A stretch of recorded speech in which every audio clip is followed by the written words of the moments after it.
नमस्कार। इस नए एक्सप्लेनर में आप सभी का स्वागत है। आज हम धर्मशास्त्र के एक बहुत ही गहरे और आधारभूत विषय पर बात करने वाले हैं। जॉन एफ वॉलवर्ड के नोट्स को आधार बनाकर हम उत्पत्ति के 8वें और 9वें अध्याय के उस अहम हिस्से को खंगालेंगे जहां नूह के साथ परमेश्वर की वाचा बांधी गई थी। हम देखेंगे कि कैसे दुनिया एक पूर्ण विनाश यानी जल प्रलय के ईश्वरीय न्याय से बाहर निकलकर एक नई संस्थागत व्यवस्था और एक ब्रह्मांडीय प्रतिज्ञा की तरफ बढ़ती है। तो चलिए बिना किसी देरी के इस अद्भुत वैचारिक बदलाव के सफर की शुरुआत करते हैं। हमारी आज की चर्चा की रूपरेखा कुछ इस तरह रहेगी। सबसे पहले हम बलि की वेदी पर बात करेंगे, उसके बाद अपरिवर्तनीय मानव हृदय को समझेंगे, फिर एक नई संस्थागत व्यवस्था और परमेश्वर के स्वरूप में निर्मित होने के अर्थ को जानेंगे, और अंत में इंद्रधनुष की वाचा पर चर्चा करेंगे। तो आइए सीधे अपने पहले भाग की ओर बढ़ते हैं, बलि की वेदी। ये जल प्रलय के बाद का सबसे पहला और बहुत ही महत्वपूर्ण कदम था। उत्पत्ति अध्याय 8 का 20वां वचन कहता है, तब नूह ने यहोवा के लिए एक वेदी बनाई और सब शुद्ध पशुओं और शुद्ध पक्षियों में से कुछ लेकर वेदी पर होम बलि चढ़ाया। अब जरा इस पर गौर कीजिए।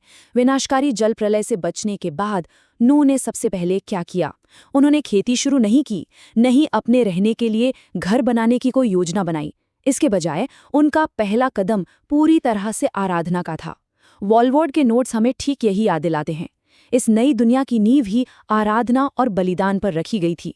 यह हमें साफ तौर पर दिखाता है कि इस नई शुरुआत में परमेश्वर के प्रति समर्पण को सबसे पहला स्थान दिया गया था। अब चलते हैं दूसरे भाग पर, अपरिवर्तनीय मानव हृदय। यहाँ हमें मानव स्वभाव से जुड़ा एक चौंकाने वाला ईश्वरीय सत्य देखने को मिलता है। परमेश्वर नूह के इस बलिदान से प्रसन्न तो हुए, लेकिन यहाँ एक बहुत ही विरोधाभासी और गहरी बात उभर कर आती है। देखिए, जल प्रलय ने पृथ्वी को तो बाहरी रूप से धो दिया था, लेकिन क्या उसने मनुष्य के अंदर की बुराई को धोया? बिल्कुल नहीं। बचपन से ही बुराई की ओर झुकी हुई मानव हृदय की स्थिति वैसी ही रही।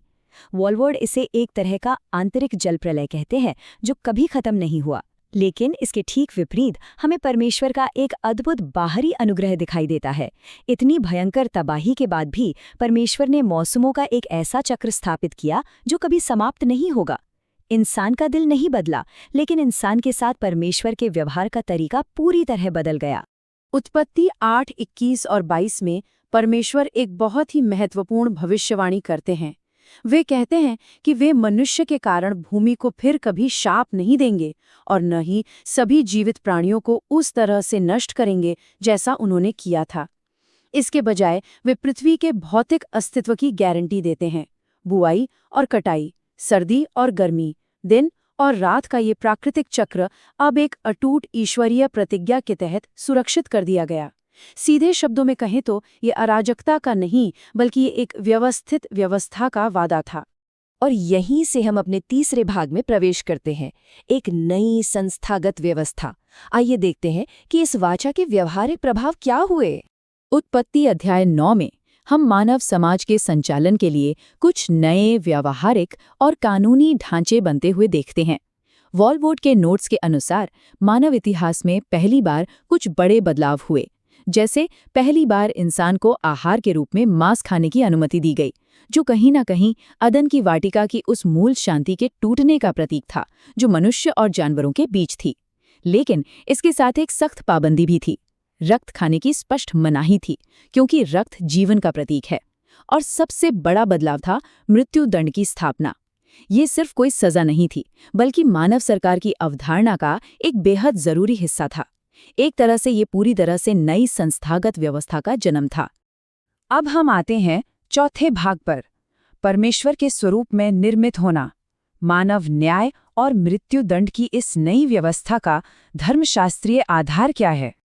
उत्पत्ति 9:6 में लिखा है, जो कोई मनुष्य का लहू बहाएगा, उसका लहू भी मनुष्य द्वारा ही बहाया जाएगा, क्योंकि परमेश्वर ने मनुष्य को अपने ही स्वरूप में बनाया है। अब जैसा कि हम हमेशा कहते हैं, यहाँ कहानी एक बहुत ही दिलचस्प और गहरा मोड़ लेती है। ये इस बात को शानदार ढंग से दर्शाता है कि बाइबल मानव जीवन के मूल्य को कैसे परिभाषित करती है। धर्मशास्त्र के विद्वानों के बीच अक्सर इस बात पर बहस होती है कि क्या मृत्युदंड का यह नियम सार्वभौमिक है या सिर्फ उसी विशेष युग के लिए था। हम किसी एक पक्ष की वकालत तो नहीं करेंगे, लेकिन इस आयत में दिया गया मूल कारण बिल्कुल स्पष्ट है, क्योंकि परमेश्वर ने मनुष्य को अपने ही स्वरूप में बनाया है। ये मानव न्याय और ईश्वरीय प्रतिबिंब के बीच के गहरे रिश्ते को साफ कर देता है। इस पूरी बात को समझने के लिए हमें इमागो देई यानी परमेश्वर का स्वरूप की इस अवधारणा को समझना होगा। मानव जीवन कोई साधारण जैविक चीज नहीं है, यह अत्यंत पवित्र है क्योंकि यह परमेश्वर का स्वरूप धारण किए हुए हैं।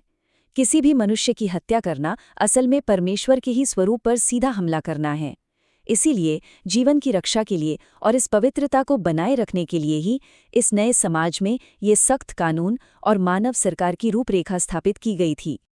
अंत में हम अपने 5वें भाग पर पहुंचते हैं, इंद्रधनुष की वाचा। यह एक ब्रह्मांडीय और अनंतकालीन प्रतिज्ञा है। उत्पत्ति 9:15-16 हमें उस अद्भुत और चिर परिचित प्रतीक के बारे में बताती है, इंद्रधनुष। वॉलवोर्ड के नोट स्पष्ट करते हैं कि परमेश्वर कहते हैं कि वे बादलों में इस इंद्रधनुष को देखेंगे और अपनी अनंतकालीन वाचा को स्मरण करेंगे। जरा सोचिए, ये वाचा सिर्फ नूह या केवल इंसानों के साथ नहीं है, ये परमेश्वर और पृथ्वी के हर एक जीवित प्राणी के बीच की बात है। ये परमेश्वर की बिना शर्त प्रतिबद्धता का सबसे बड़ा और सबसे खूबसूरत प्रमाण है। अगर हम इस अनंतकालीन वाचा की विशेषताओं को समेटें तो ये बात उभर कर आती है कि अदन की वाटिका में जो सशर्त वाचा थी, उसके बिल्कुल उलट ये नूह के वाचा पूरी तरह से बिना शर्त है। इसका दायरा पूरी तरह से सार्वभौमिक है, इसमें परमेश्वर और सभी जीवित प्राणी शामिल हैं। और सबसे बड़ी बात, ये भविष्य में जीवन को नष्ट करने वाले किसी भी जल प्रलय के खिलाफ एक संपूर्ण और अटूट गारंटी है। इंसान के हृदय का झुकाव भले ही बुरा क्यों न हो, परमेश्वर का अनुग्रह अब इस दुनिया को वैसे पूर्ण विनाश से सुरक्षित रखता है। और यही हमारे आज के इस विश्लेषण का सबसे आशाजनक निष्कर्ष है। तो इस पूरी चर्चा के बाद एक सवाल है जिस पर हमें गहराई से विचार करना चाहिए। जल प्रलय से पहले की दुनिया ईश्वरीय न्याय के सीधे और तत्काल खतरे के साये में थी, लेकिन आज जब हम अनुग्रह की इस अनंतकालीन और बिना शर्त की वाचा के अधीन जी रहे हैं, तो मानवता की कार्यप्रणाली और हमारा धर्मशास्त्र मौलिक रूप से कैसे बदल जाता है? ये सोचने वाली बात है ना? इस एक्सप्लेनर में हमारे साथ जुड़ने के लिए बहुत बहुत धन्यवाद। उम्मीद है ये विश्लेषण आपके लिए ज्ञानवर्धक रहा होगा।